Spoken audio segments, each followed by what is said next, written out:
As maternal-fetal medicine specialists, we are experts in high-risk pregnancy care, and we're here today to talk to our pharmacy colleagues about the recommendations for a breech-phone pregnancy. Respiratory syncytial virus, or RSV, is the most common type of infection that newborns can get that results in hospitalization. The vaccine that's recommended is called Abrysvo. It's the one that is made by Pfizer. And although there are 2 available products on the market for vaccination, it's important that our patients get the Abrysvo vaccine. Right, that's the only one that's FDA approved for use in pregnancy.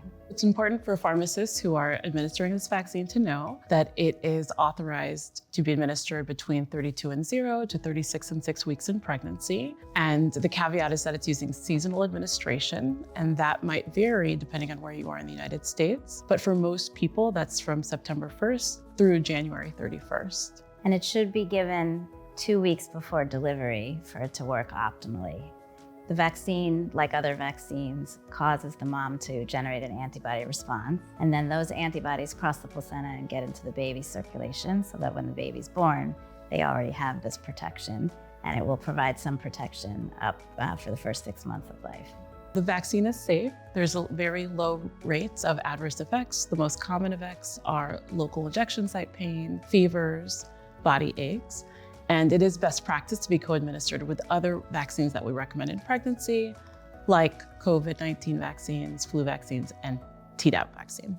And it can be given to all pregnant women, low risk or high risk women. If you did receive the RSV vaccine last year, then you shouldn't get it again this year.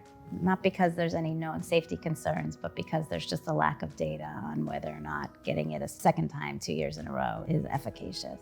And to determine where the vaccine might be available, Pfizer has developed some resources to help identify locations. From a patient payment perspective, the vaccine financing does vary by state, but it has been recommended by the CDC, which means that it is eligible as a pharmacy benefit through many public insurers and through the Vaccine for Children's program.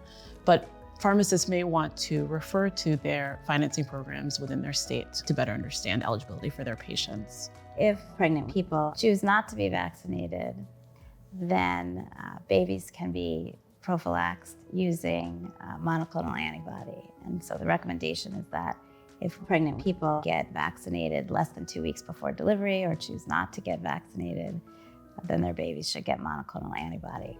The decision of whether or not to be vaccinated really should be made through joint decision-making between the patient and their doctor.